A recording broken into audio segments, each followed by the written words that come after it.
And welcome back to the Constitutionals Podcast. I'm your host, Chad White. If you didn't know, this is the premier podcast for the website, cpluscomedy.com. Like I just said, it's a website. Go there. We're back recording an episode of this show. If you'll excuse me, I am trying to get everything set up the way I need it to be set up. Okay, we're back. Episode 206. Let's see. Yeah. Little thing up top. Of the start of the show is doing this. Oh, you might have just heard the ice maker behind me go. I interviewed Flula Borg. I believe I mentioned that last week in last week's episode, and I typically I do the interviews and I put them out via if I recorded them, I do them on the podcast in their own separate little thing. And if not, and then also now in lieu of the podcast, or alongside the podcast, really, I also put out a video under the interviews on youtube.com/cpluscomedy. Here's the thing. If I did this the way it should be done, you just heard me talk to Flula at the top of this podcast, because quite frankly, not a lot of topics to talk about in a regular main feed episode. And then you heard the theme song, and then you heard this, whatever this is. Maybe I should just record a separate intro for that. I'll do that right now.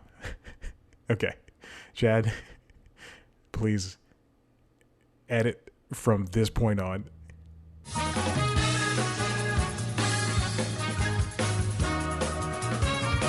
Oh boy, wasn't that great?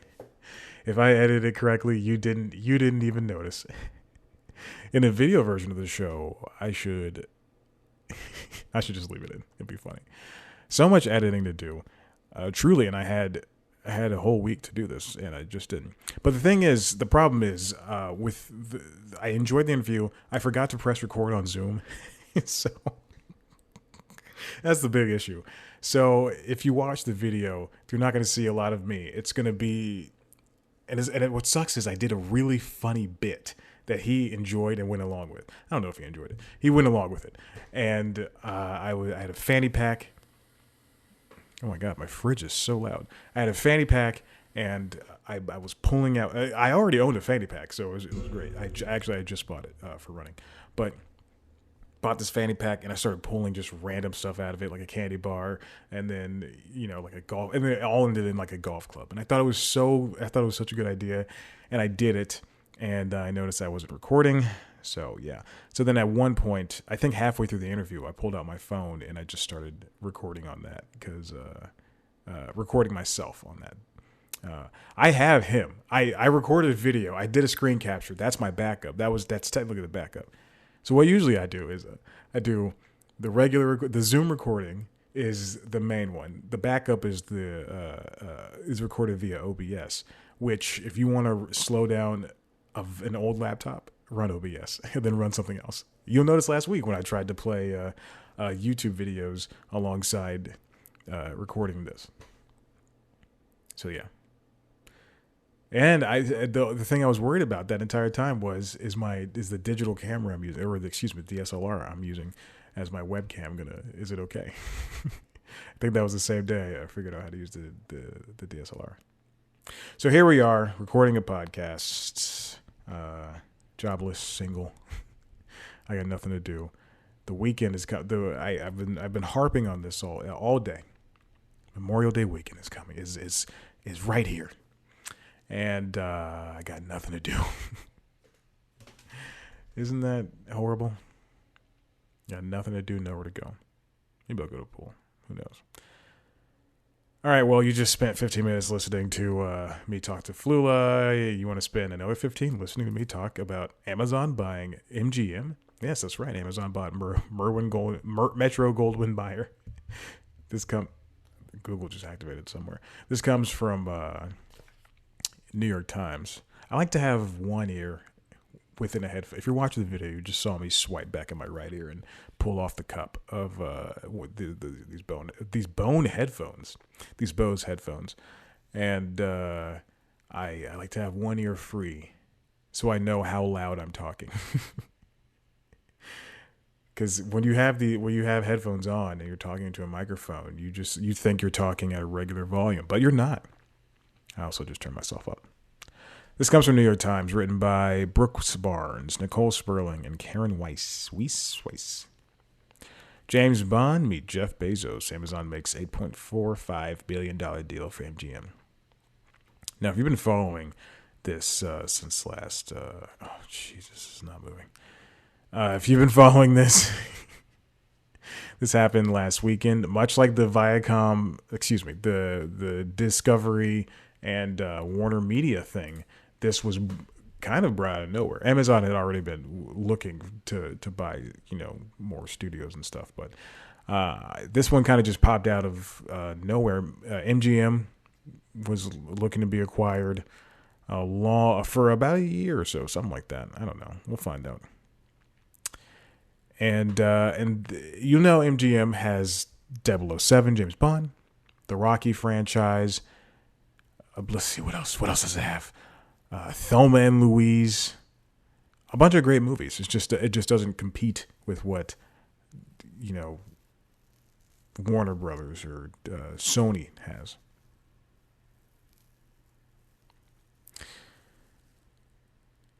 Amazon will own 50% of James Bond. The balance is held by Barbara Broccoli and her brother Michael G. Wilson, who are the owners of the Bond estate now, I believe. Yes, that is true. Ever since their father, Albert R. Broccoli, handed over the keys to the series. Man, they must be rich.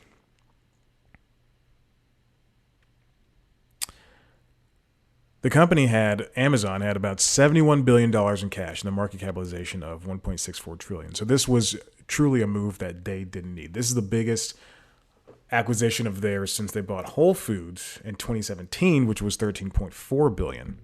And I think analysts have been saying all week that they overpaid. Same thing for Discovery and Warner Media. Same thing for AT&T and Warner Media. They overpaid.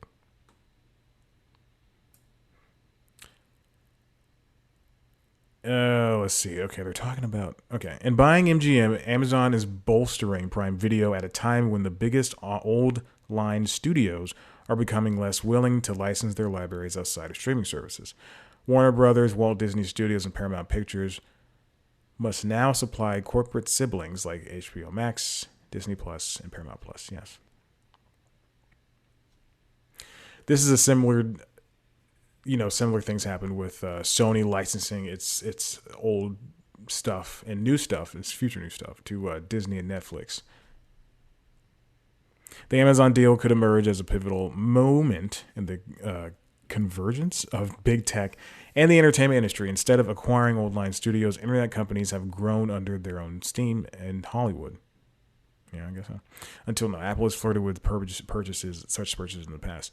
I read something that said Apple and Time Warner. Apple nearly acquired Time Warner before AT&T did, and they had the money to do it. And that would have been an interesting purchase on their part. But I think at this point, Apple wants to own what they do. Similar to what Fox Broadcasting does, and similar to what CBS does. They want to own the shows so that they can be the ones to make the money off of the streaming dollars if that show becomes a hit via streaming. Or, syndication, all that other stuff. Also, Jeff Bezos is going to step down from Amazon CEO to probably build his death ray. He's evil. Although its library is diminished, MGM still owns 4,000 older movies, including pre-1986 films that come from two MGM divisions, United Artists and Orion, both of which died pretty recently. At least UA did. Yeah. Oh, I just clicked on this link that Orion was highlighted as, and it goes to another New York Times article written last year and updated May 18th. Pledging to tell more stories, MGM remakes Orion Pictures. Whoa, good for them. Interesting. I did not know about that.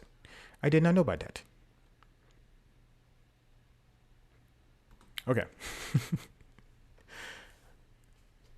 So what they own is MGM owns Rocky, RoboCop, Pink Panther, Silence of the Lambs, which is the Clarice show is based on the sequel to.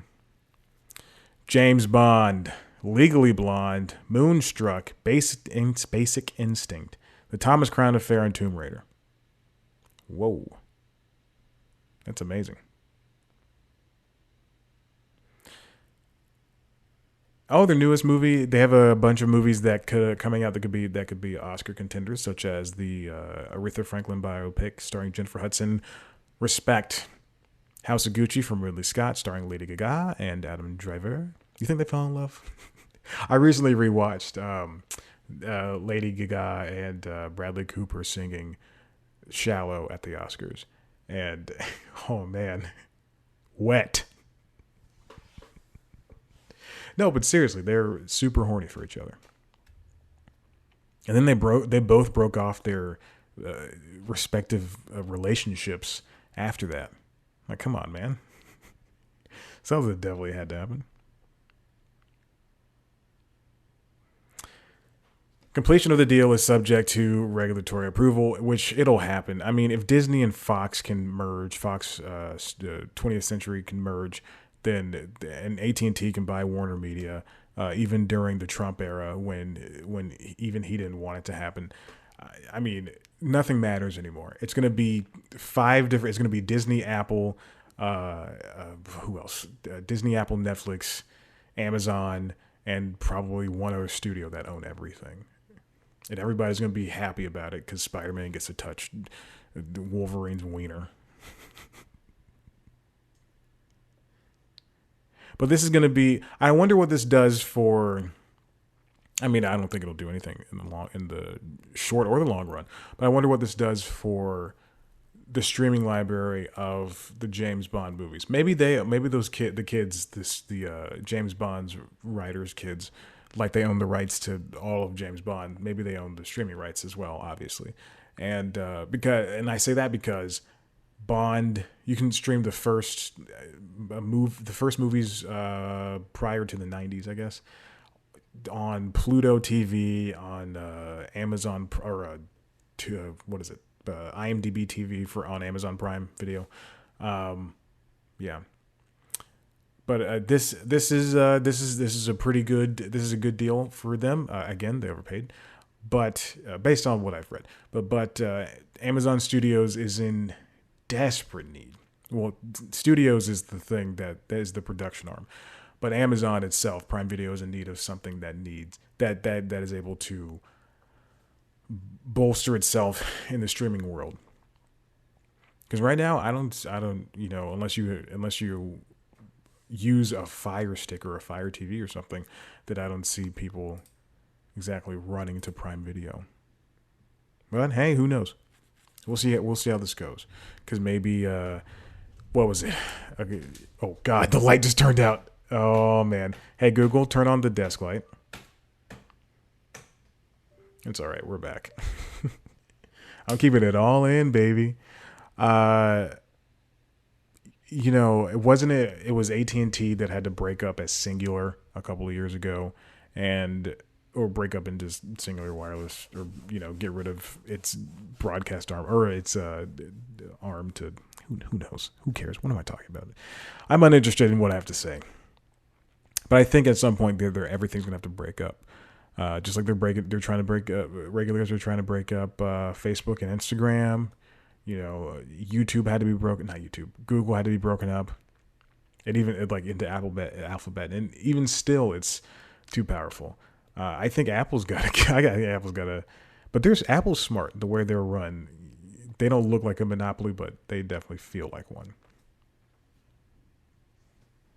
And now these deals are making these smaller companies not know where to go. Like Lionsgate, I think Lionsgate's a great company.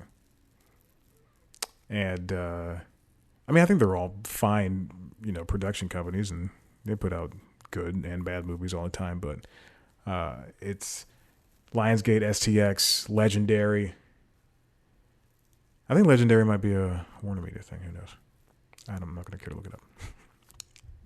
All right, let's move on. Speaking of streaming, The ad rates for streaming are all over the place. That's what I wrote in the notes. This comes from Variety, written by Brian Steinberg. Advertisers at TV networks go to battle over streaming ad rates. NBC Universal, Warner Media, and the rest are seeking a premium from sponsors eager to attach their ads to streaming shows. Now you'll know Peacock, Tubi, Crackle, Pluto TV, and Paramount Plus. They all have ads. Everything. Oh, and then HBO Max at some point will have ads in about a month or so. And I don't know if they're going to be outside ads, but I can only assume so. Madison Avenue in Hollywood is squabbling over advertising rates for some of the industry's most interesting new venues. Both sides acknowledge that streaming video is all the rage. That's what Steinberg wrote. And that younger consumers are migrating away from big audience TV in favor of on-demand binge sessions. Ooh, binge. Which streaming video venues like Hulu, Tubi, and Pluto. But that's where agreement stops. The entertainment industry wants to charge rates that are akin to primetime TV and top sports broadcasts. And the advertisers say the nascent video venues quite simply haven't gotten to that point. So that would require, the problem is, NBC Universal, Warner Media, they see people are flocking away from broadcast, from cable, from traditional ways to watch television, and they're going over to streaming. They're going to Netflix and Disney Plus, and they're saying this is the way. The viewers and the audience are saying this is the way we want to watch television. So they're trying these big studios are trying to do. They're just taking how much they charge for a commercial slot on Law and Order. NBC Universal is, and they're going to Peacock and saying you got to charge. We're charging you this exact same amount, but there's still not the viewers to support that, because again, it's not Netflix and Disney Plus. They're not doing ads. It's Hulu with ads, and Tubi and Pluto and Crackle and every single other one. I don't know if Crackle's doing it, but Peacock, and those numbers don't exactly translate because people don't watch. Some people might hold off on watching Law and Order for 3 or 4 weeks. Law and Order SVU, 3 or 4 weeks, and then just, have 4 episodes to watch at once. So just like Nielsen ratings need to change, ad rates also have to change. So at one point, I know, and this might be brought up in Steinberg's piece later, but at some point, maybe they'll say, okay, if we can't charge the same amount for broadcast ads on primetime broadcast, then maybe we can put in more ad breaks. We can take, instead of doing a total of 5-minute ad breaks per half hour like on Peacock. I don't know why I'm picking on Peacock, but they bragged about this. If instead of doing up to 5 minutes every 30 minutes or so, then maybe we can do just traditional 3-minute blocks every 7 minutes. I mean, I don't see it being far off from that anytime in the future. So like in a couple of years, I could see that happening. Where NBC Universal goes, we had Peacock is having a great run and a great lifestyle and blah, blah, blah. It's time to charge $1 more, and we're going to start running more Ben and Jerry ads.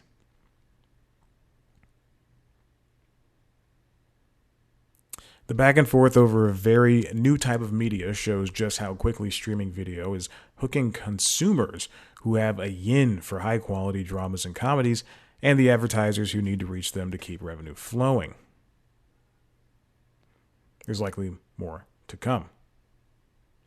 Fox Corp in March suggested to investors that over time ad revenue for its Tubi streaming outlet could exceed what the company captures for its Fox broadcast network.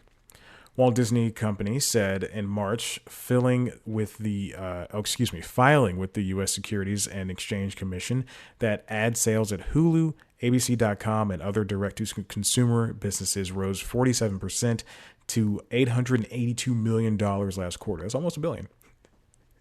Not far away from the $984 million that came to ABC, which notched a gain of 5%. NBC Universal is already acting as if streaming is here for the long haul and has made a point to ask for rates for Peacock that are on par with traditional primetime. That's exactly what I was saying earlier. Before they can plan for the future, however, the TV companies need to contend with the present. At issue in current talks is a measure called a CPM, an expression of the cost of reaching 1,000 consumers that is central to the industry's annual quote-unquote upfront talks when advertisers and TV networks haggle over consumer commercial prices and all that stuff. Yeah. Networks are eager to replace them with streaming viewership, the regular TV numbers with streaming viewership. And they're pressing for big CPM increases that often surpass those for being asked for traditional TV. I mean, if you had the numbers, if Peacock, and again, I'm sorry for picking up Peacock, but if Peacock had the same numbers as a Disney Plus, the same subscriber count, the same type of annual increase, even though there was a plateaued earlier a couple weeks ago, then Disney Plus plateaued. But then it'd be able to ask for this premium price. So if it's charging $5 on NBC and USA for at 8 o'clock, or $5 on NBC and $4 on USA, and then it's going to Peacock and going, hey, please give us $5 for this ad spot. But how many people are you getting over there on Peacock? Oh, we have 11 million subscribers. Okay, are they all watching, Law and Order SVU? No. Well, how do you expect us to pay that much money?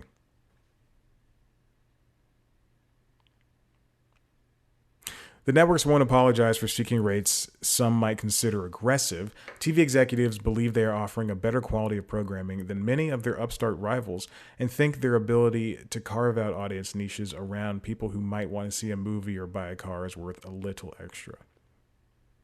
I will say this, there's that dedicated portion, even though the Nielsen ratings for some Netflix shows that they run independently, because Netflix doesn't release numbers, the numbers, drop off significantly. Like a first episode of a Stranger Things season has 20 million viewers. And then, with each subsequent episode, it goes from 20 down to, let's say, 11 or 9. 25 or 6 to 4. Then, then maybe that's just how, maybe they have to be realistic with these numbers they asked for, with the money they asked for.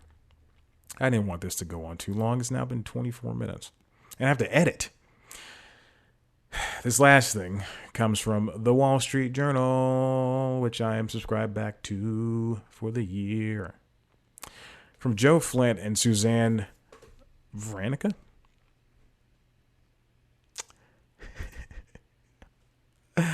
Oh, God. This thing's not...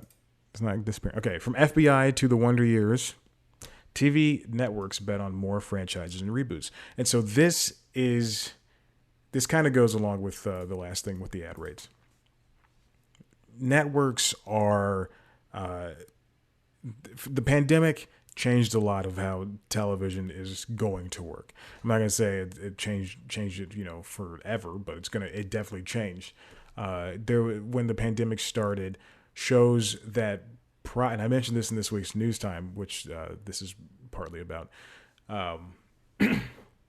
which shows that probably weren't going to get another season, got another season. Like The Unicorn on CBS, that probably would have been canceled in the first season. But and it got canceled this season. But shows that shouldn't have survived because we didn't know when we're going to go back and be able to make TV shows and movies. So why not just if you cancel a bunch of shows and nobody can pitch you a show because obviously you didn't know Zoom was a thing yet or video chatting was a thing yet, then or if you don't want to dump money into a project that you don't know if it's going to do well because of the pandemic, then just stick with what you know. And they did.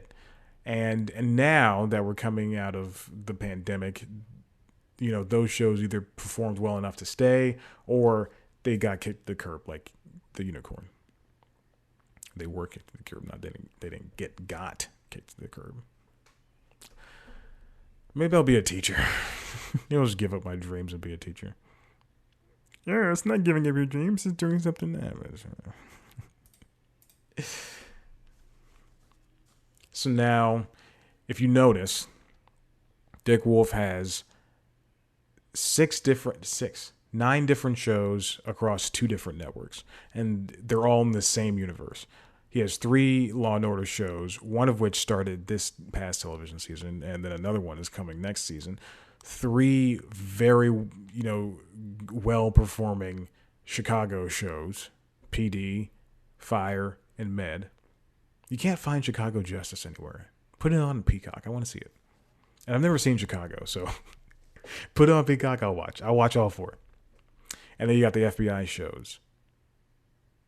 2 international, FBI, and FFBBII. That's not a real show. Boy, oh boy, this camera looks amazing. The big 4 U.S. broadcasting networks are rehashing existing material. Oh no. The camera just shut off. Ugh. Okay. Look, they were just going to have to deal with this. Okay, give me 1 second.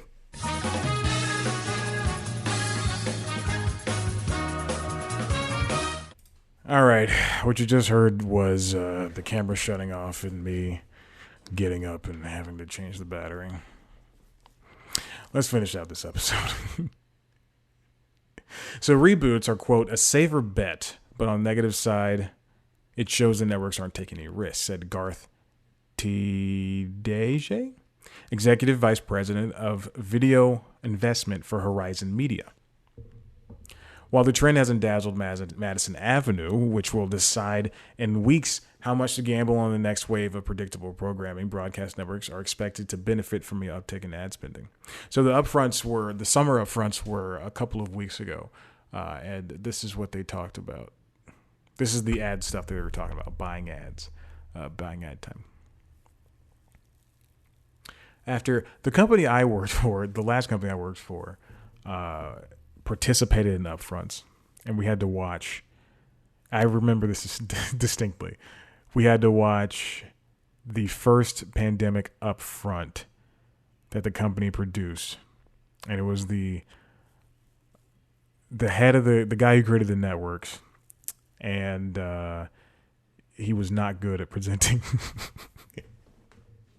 And again, it was a pandemic, and it's the upfront, so they try to razzle dazzle you. They shot it on a stage somewhere here in Atlanta, and I don't remember. I don't remember where, but it looked pleasant. And they had special guests, and I remember one of the guests was Halle Berry, I believe. I think it was Halle Berry. I don't remember this exactly, but I think it was Halle. Yeah, it was Halle Berry, because I remember she was sitting in her backyard in her sundress, and it was as if she recorded this on her phone, which I'm 1,000% sure that she recorded whatever was asked of her on her phone, and she could not have been more bothered. Anyway, I just got an email from my apartment complex that says somebody's been fraudulently acting as Georgia Power, asking for money. Please disregard these messages or have me not use Georgia Power at all. Yeah.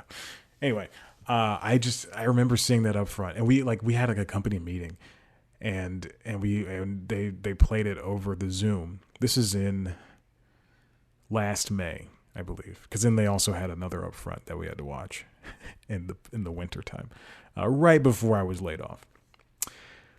Ooh, what a good day! And we watched it, and it was 15 minutes, and it was all. And this is like a bunch of. I don't want to get too specific. This is a play. This is an area. This is a company that doesn't have a lot of original television shows. Anyway, that's it. I don't want to get too far into that. I talked to Flula Borg. A trade association representing TV networks alleged that Nielsen undercounted viewership during the pandemic in part because the measurement giant Nielsen's methods for maintaining its household panels was inadequate during the crisis. A measurement watchdog's review found Nielsen undercounted. Oh, this is going to be good for the Nielsen episode I planned. TV viewers by as much as 6% in February. The trade group has called for a full audit. This is going to get into the weeds of ratings and stuff. But the gist of it is that networks are relying on reboots. They want to charge more for ad rates because on streaming because they think they can. The numbers aren't there. And yet they're operating as if it's business as usual when they're only relying on their older shows and the older things that their companies own, like Clarice for Viacom CBS. You know, it wasn't received very well, and I don't think the ratings did very hot. Were good, but CBS is reluctant to let that go because they spent so much money on the Super Bowl, the Powerball, the Super Bowl, talking about it. Same thing for Equalizer. I think the ratings were just fine for that, but these things that people know, they're going to come back and they're going to watch them. Because even if the ratings weren't good, then they still have, for CBS, the 8 million people they're going to watch. All right, that's it. We're done. Listen, if you like what you heard here, head to the website comedy.com. I just kicked the desk.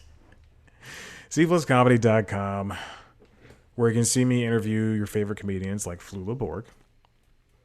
And hopefully somebody I talked to just a couple of months ago before Flula again.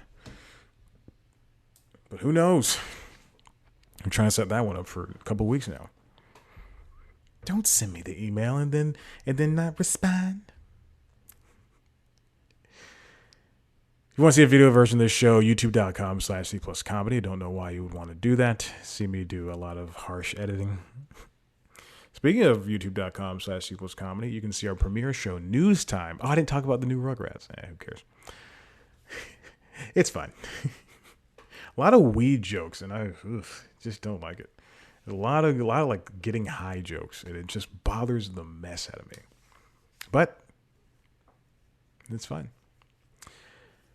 You can see a premiere show, News Time. Oh, the cat's awake.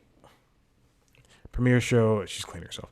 News Time, which is like the Daily Show, except way less funny. I talk in front of a camera about entertainment, business, and news stuff, and I try to make it funny sometimes. A lot of information overload. This week's episode was, let me double check what it was about. Because even though I did it like 2 days ago, I don't know what it was about. It was about bubble shows in the bubble. On the bubble of cancellation bubble. So check it out, definitely. Very fun. Instagram, Twitter, @CPlusComedy. Me on Instagram and Twitter, @ChatBlackWhite. Like us on Facebook. Rate, review, subscribe to this show wherever you get your podcast, The Constitutionals. And that's it. We're gonna leave. Okay. Goodbye.